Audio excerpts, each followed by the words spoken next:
to do increase training. So basically, with the new Pokemon training, right? You just leave them in the daycare with this guy, right? Well, anyways, in the old one, you could manually train your Pokemon to like massively increase the IV process, or rather the EV process.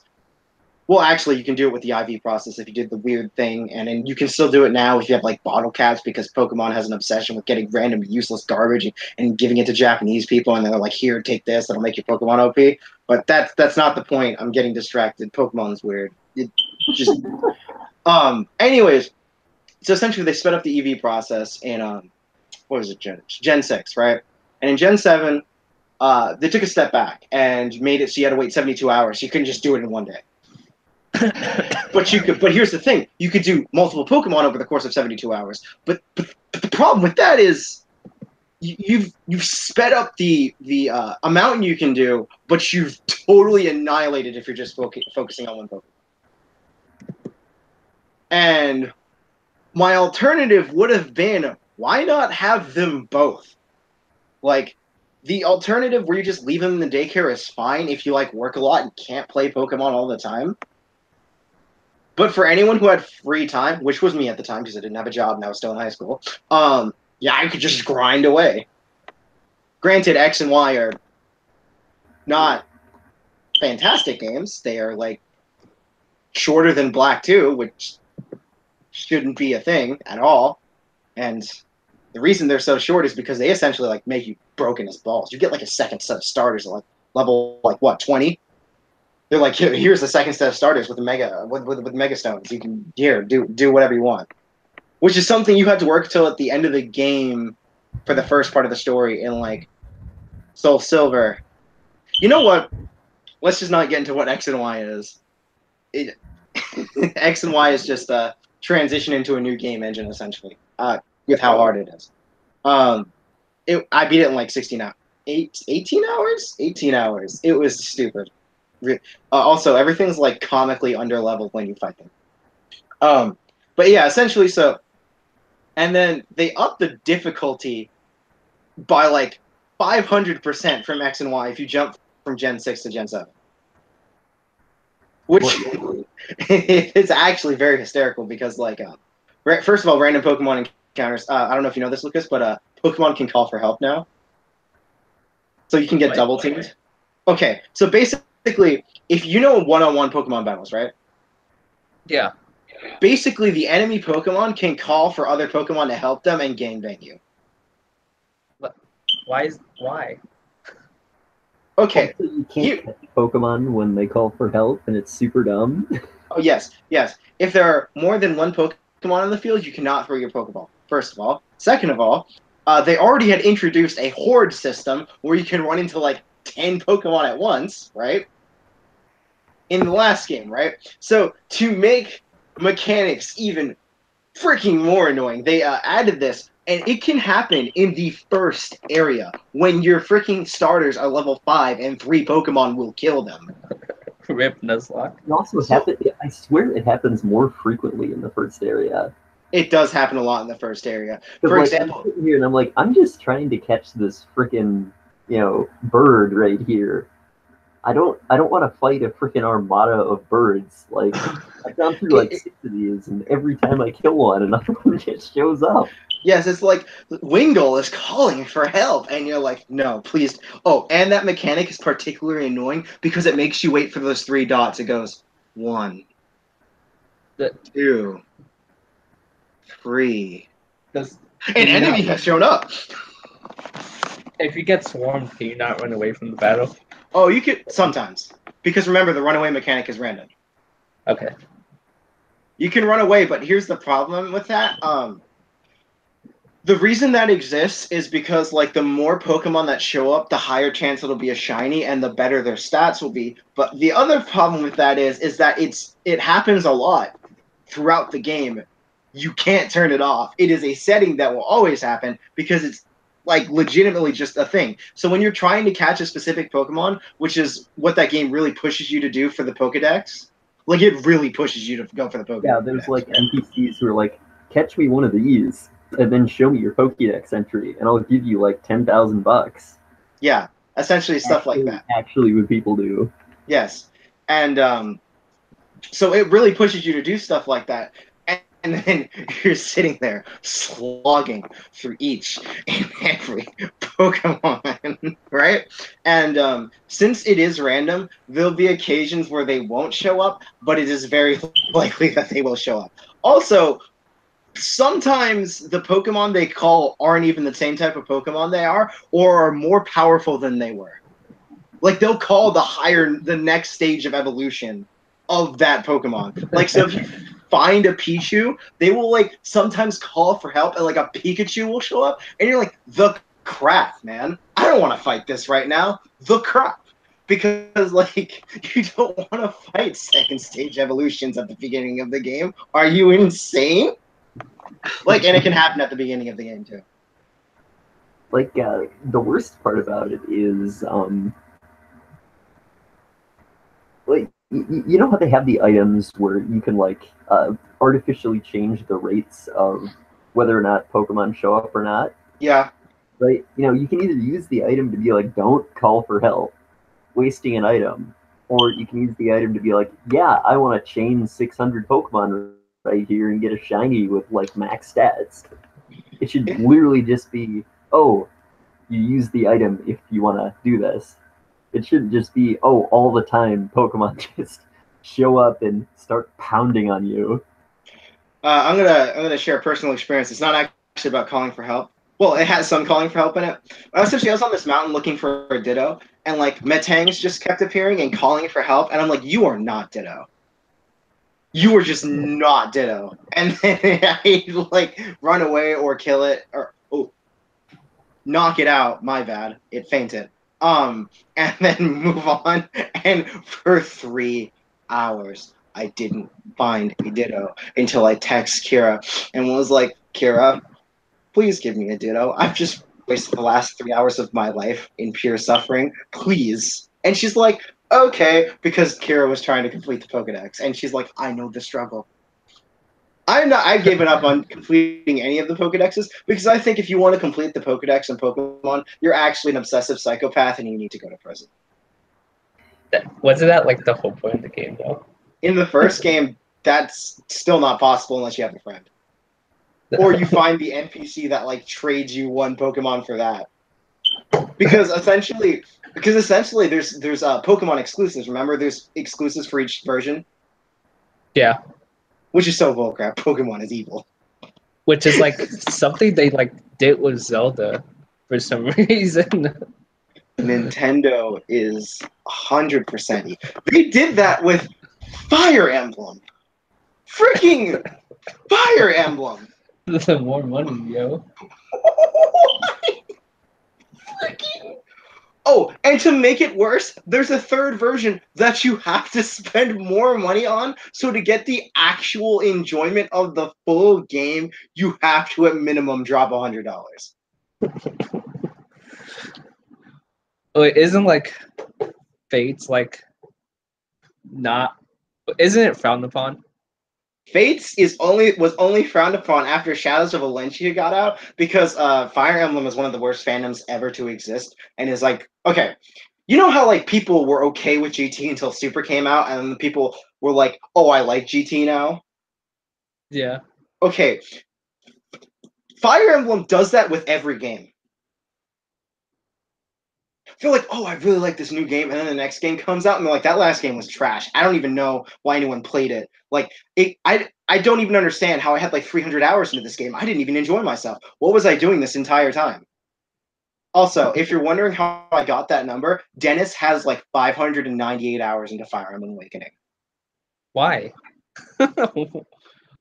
Why? Dennis went like every route, and my friend Lizette has like 300 hours in Fates and like 300 hours in Awakening. And I'm like, you are actually insane.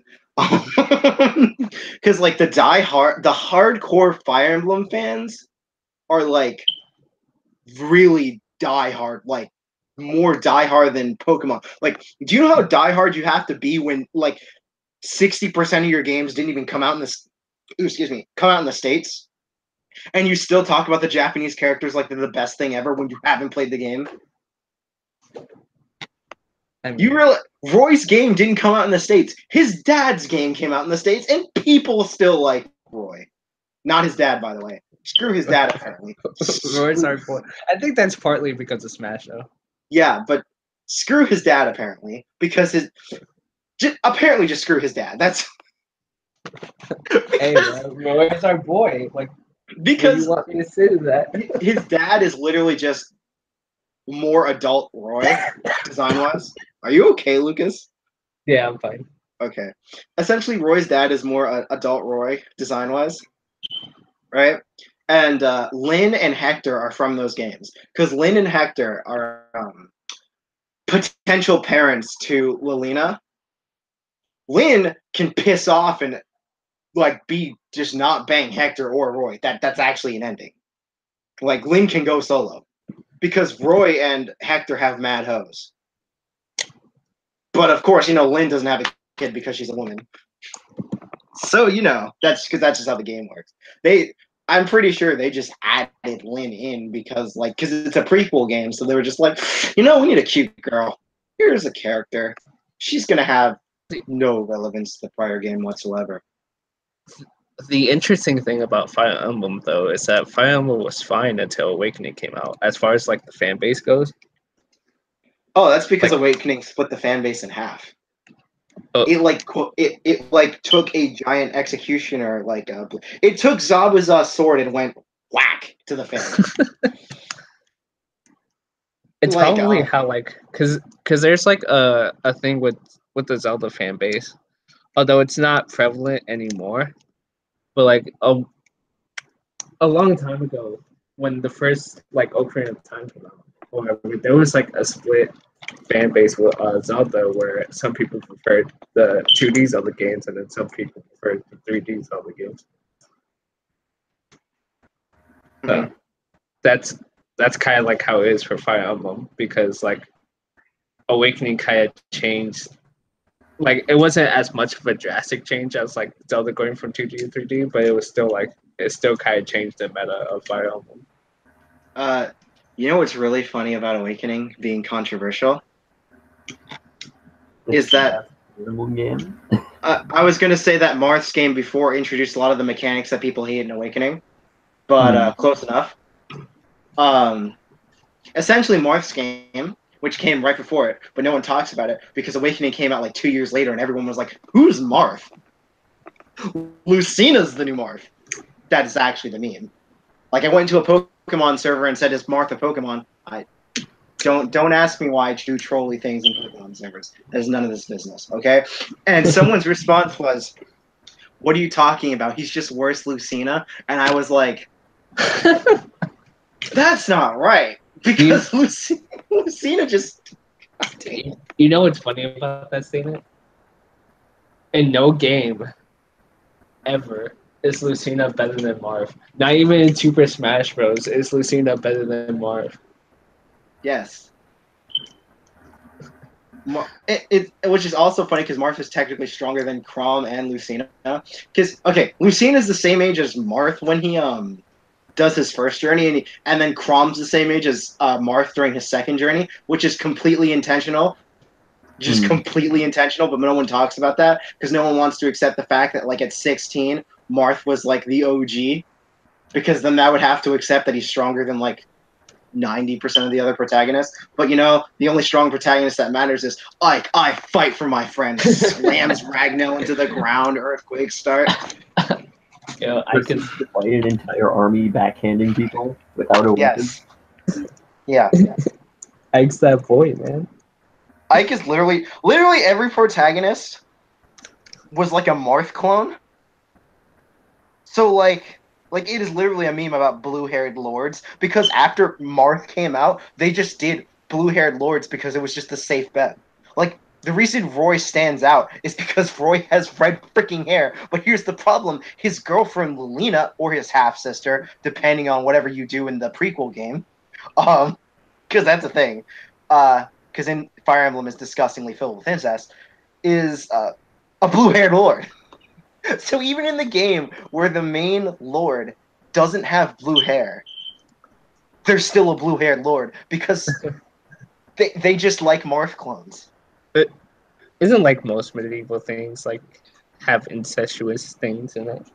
Yeah, but quite literally, Nintendo, rather Intelligent Systems, Nintendo and Intelligent Systems. There we go. Nintendo and Intelligent Systems has riddled blood-related siblings having kids in Fire Emblem. Lots of the games that didn't make it to the States have siblings banging each other, like blood-related, not step-sibling, blood-related siblings. There's a villain in one of the games, because there's like 3 games that are related, who he okay, so essentially his sister's husband dies. Then he brainwashes her, removing her memory of her husband, makes her his wife, and they have like 3 kids together. They are blood related. I cannot stress this enough. They are blood related. And then like Emblem. My And little then, like- sister can't be this cute. stop. Also, and then the main protagonist in the game with the kids is like the half brother of like the main girl, and I'm pretty sure they bang too. So like I just Fire Emblem, why? Like that's almost as rampant incest that goes on in Pokemon. And that's not even with the humans, that's just with the animals. God. And that's only if you want to do that. Because essentially Pokemon's call for help is the answer to just not having to be a breeder, when it's not really the answer at all. Remember how Brock's like goal is to be the best Pokemon breeder? Yes. I felt that just means he wanted to be like a Pokemon chef Listen, when I was a kid. listen, Brock has like 8 brothers and sisters, and he pissed off to go chase girls. Brock has like a character arc. Brock in the has, first like, season. 3 character arcs.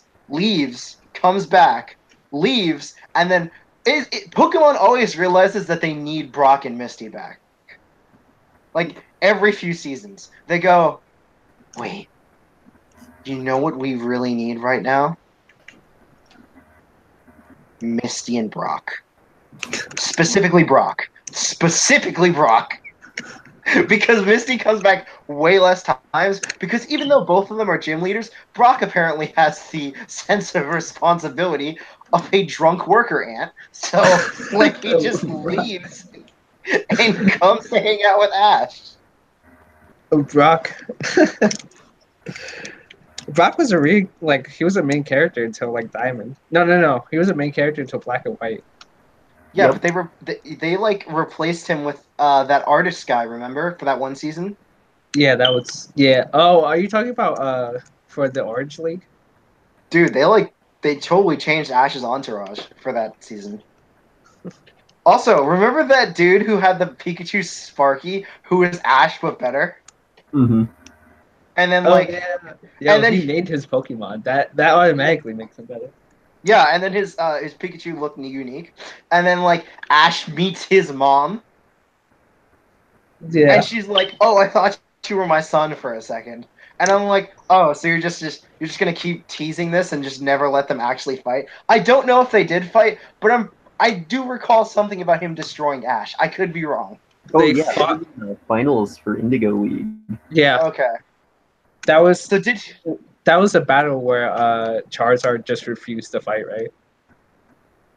Yeah, because he sent out his Pikachu. Yeah, and Charizard's like, nah. That was so depressing. He's like, I'll fight the enemy Charizard, but no, I'm not gonna fight this Pikachu. That's so disrespectful. Charizard is such an ass. You know, Charizard also is like larger than the actual Pokedex entry for Charizard, right? He just does not give a crap. How tall is Charizard in the Pokédex? Okay, give me a second, because like Charizard in the anime is like freaking massive. Apparently.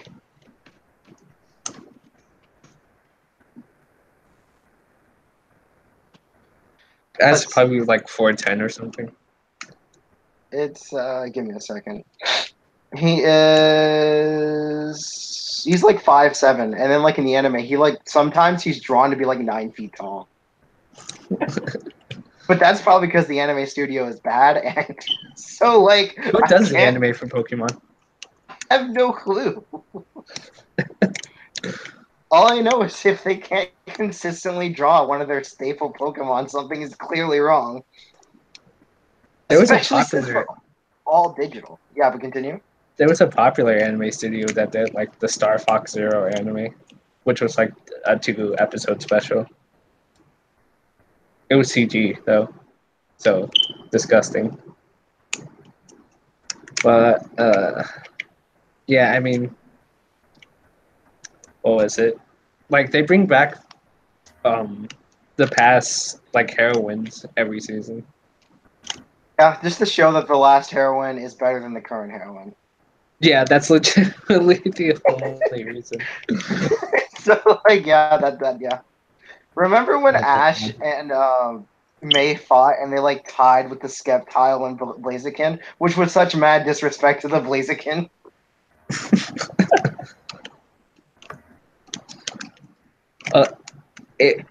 Anthony told me something about what's Blaziken's first form again?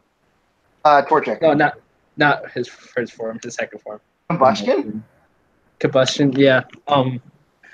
Anthony was like, combustion is just a giant chicken dick, and now I can't unsee it. Stop. Like, look That's at his just- design. That's just what he is. Listen, the Gen 3 starters are pretty good, except for Swampert. Like, you know what's funny about that statement though is that Swampert has the best stats. This is true. It's by like 1 point. Wasn't Mudkip so disrespected that like people are like respect Mudkip and it became a meme? Yeah, heard you like Mudkips. Mudkip. No one chose Mudkip. No one Mudkip- chose Mudkip. Mudkip was like Bulbasaur, but people actually respected Bulbasaur.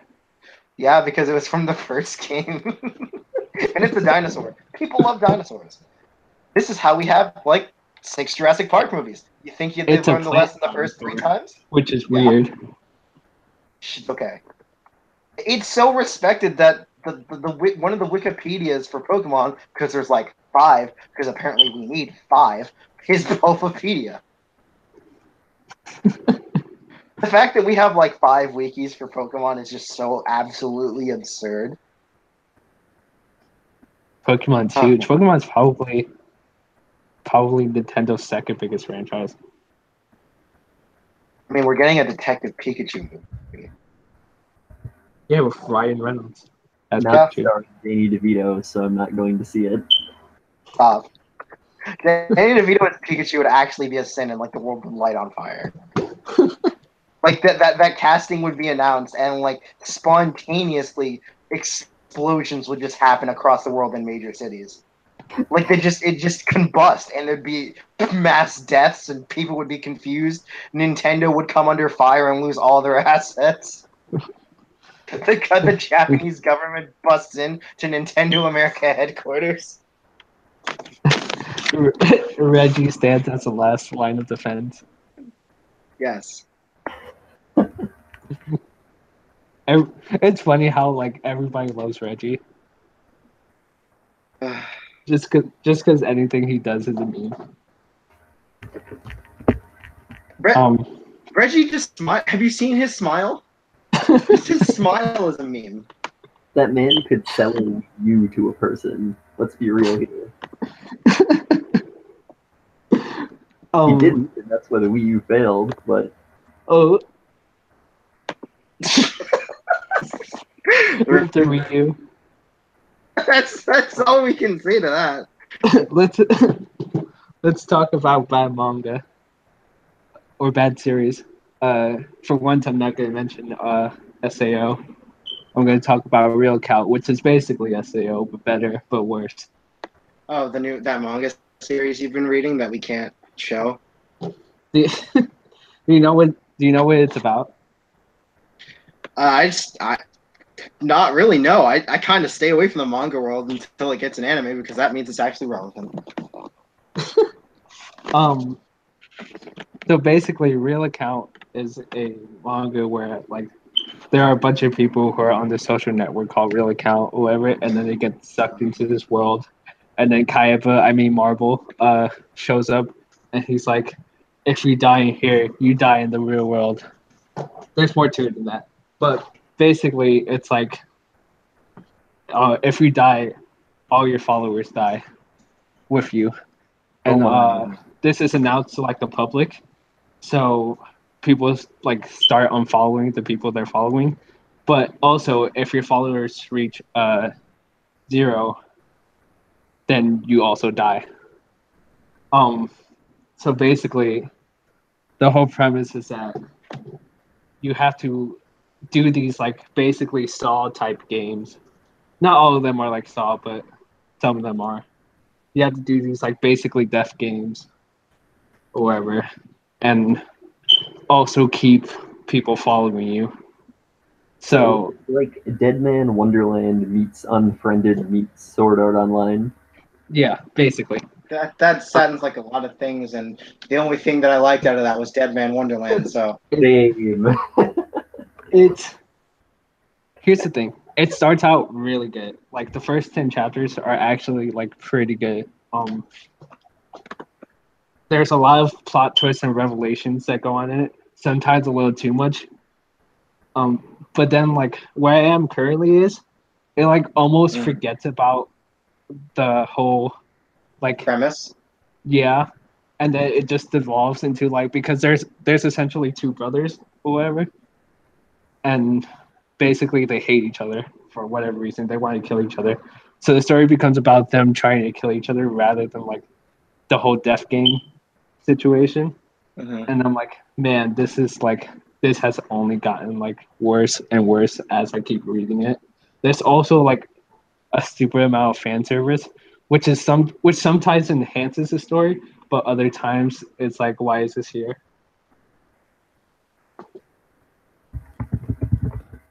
But yeah, that's really count. The thing with that manga is that it's bad, but it's one of those manga where it's just like so stupidly entertaining that I can't help but to keep reading it, just to see how like crazy it gets because it just gets more and more deranged as you keep reading it. Okay. So essentially, you like reading burning, flaming, fiery shipwrecks. Oh yeah, because it's not the type of series that'll make you mad, like Sword Art Online. It's the type of series that will like constantly leave you going, "What the f?" every week. I see.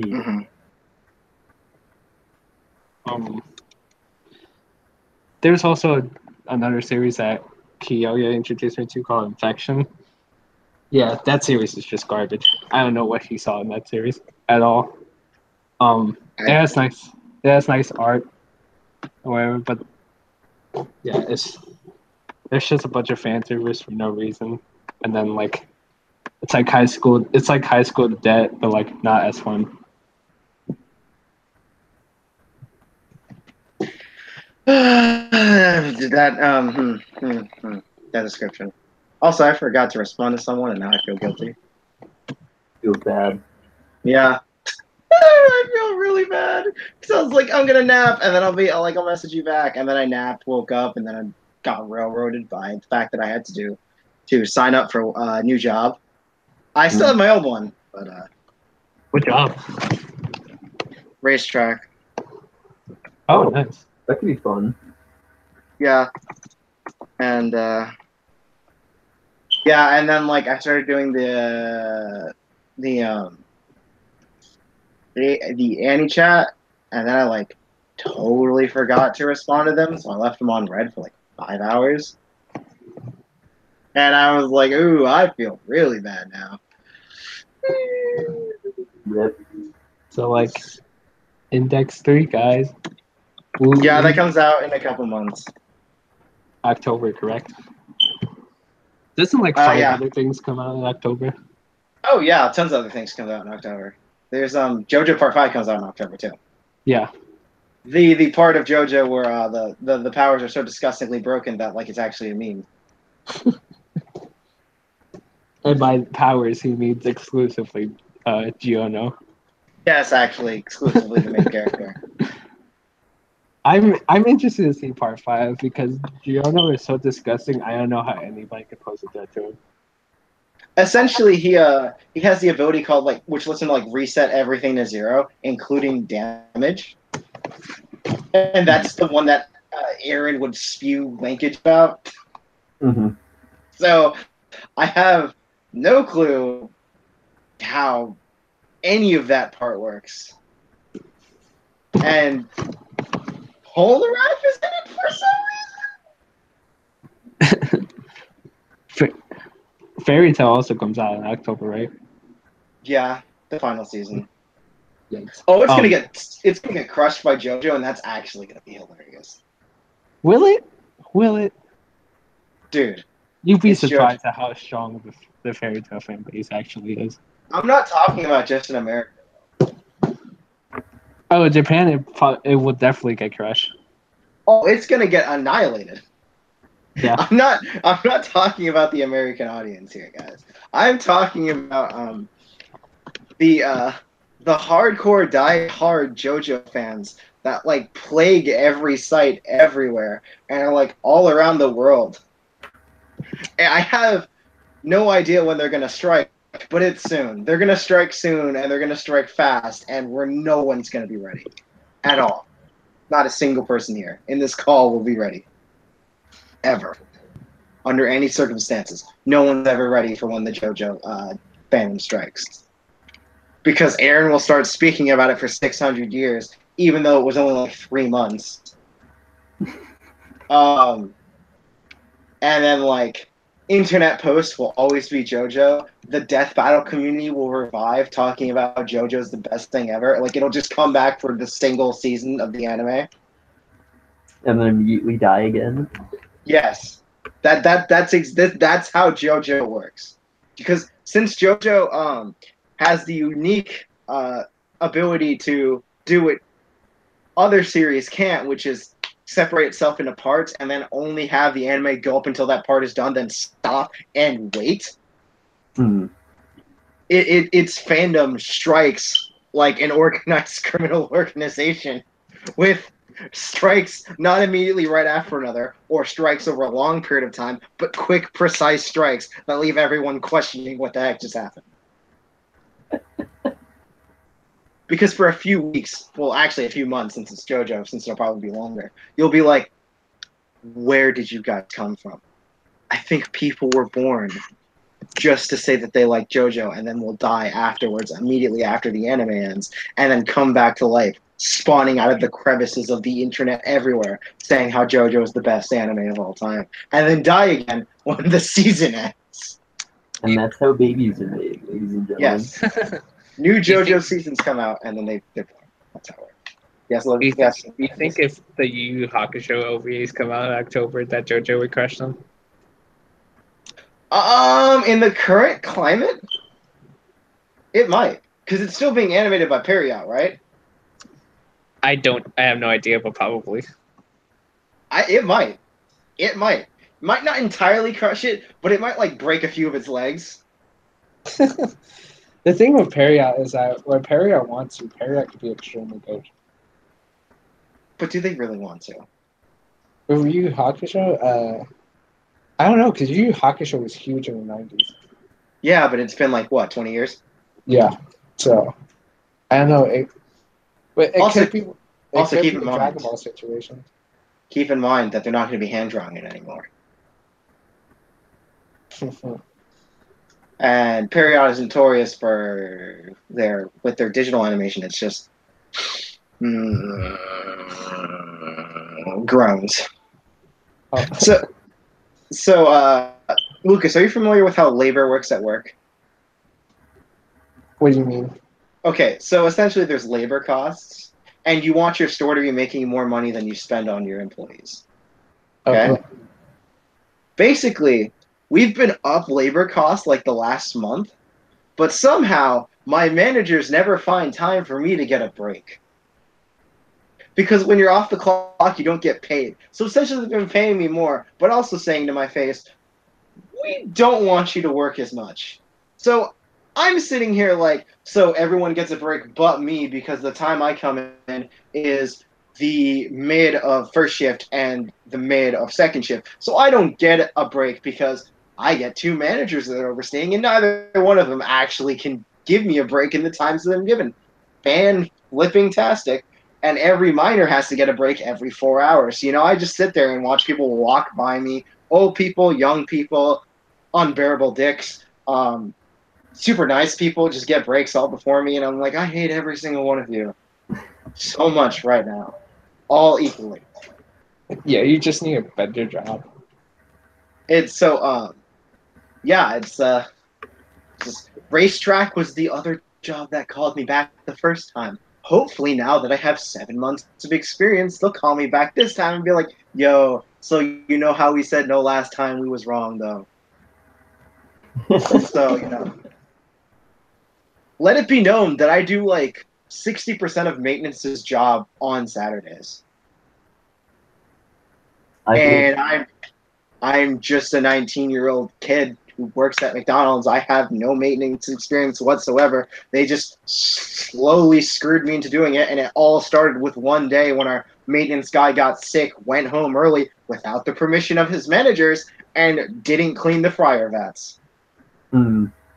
And they're like, hey, Xavier, you clean the grease filters and empty the grease traps and all stuff like that. And I was like, oh, God. And they're like, oh, it's not that. It's worse. And I had to clean all 9 of the fryers.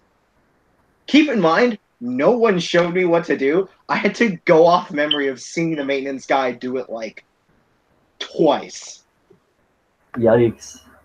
My manager went, oh, you just take this scrubby thing, put some powder on it, and scrub the inside of the vats. And I was like, thanks for your crash course. That was absolutely useless. And then I asked him, how do I do this? And he's like, I don't know. It's been 8 years since I've had to do this. And I just looked at him.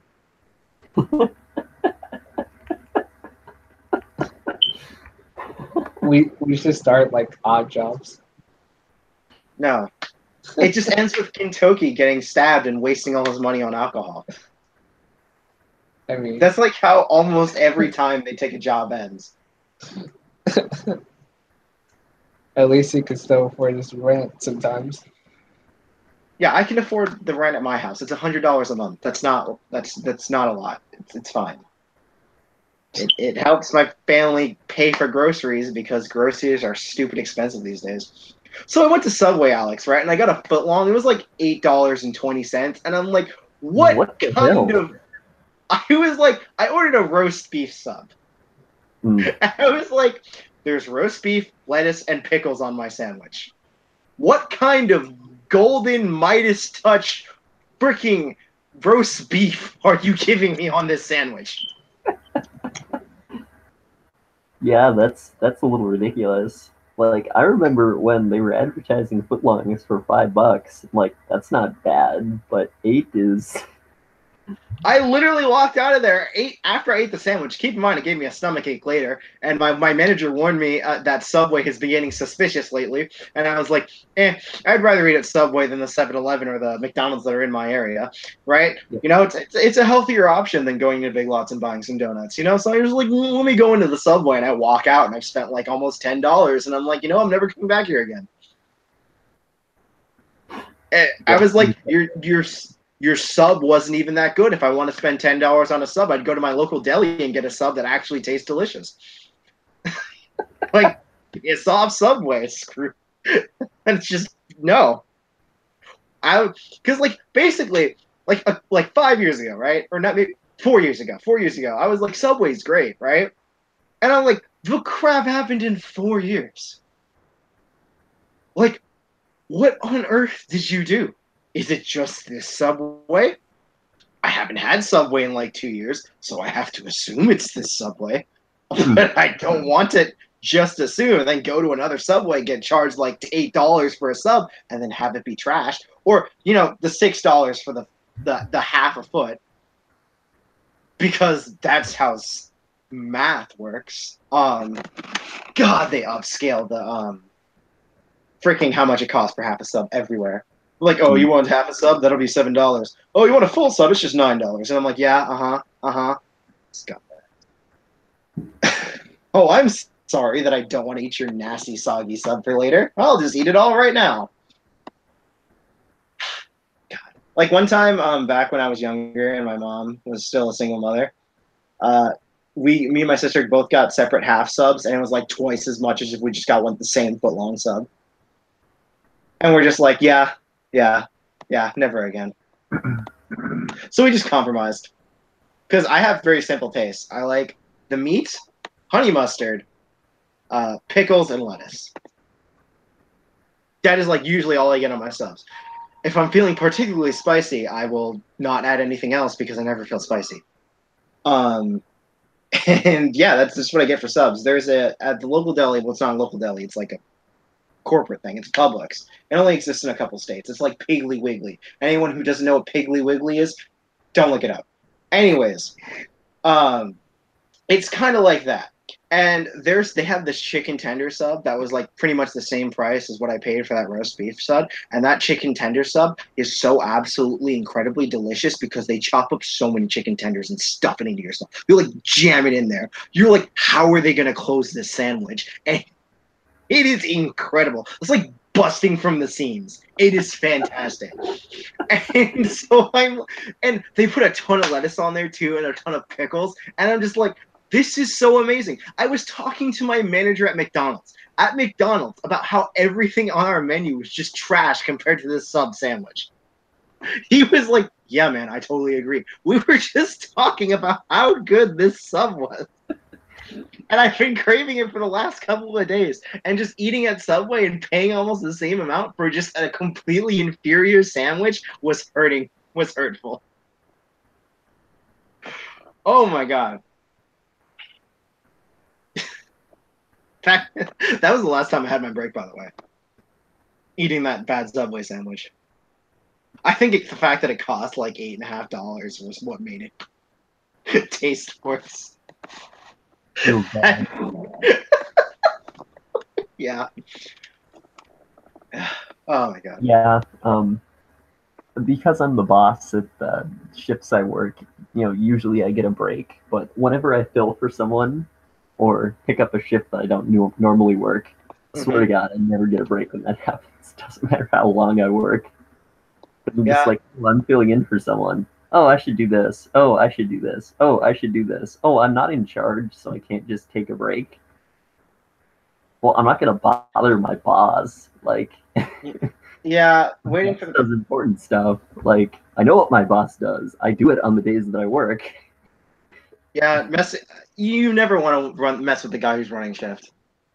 Mm-hmm. It's annoying to the person running shift because they don't want to have to worry about that.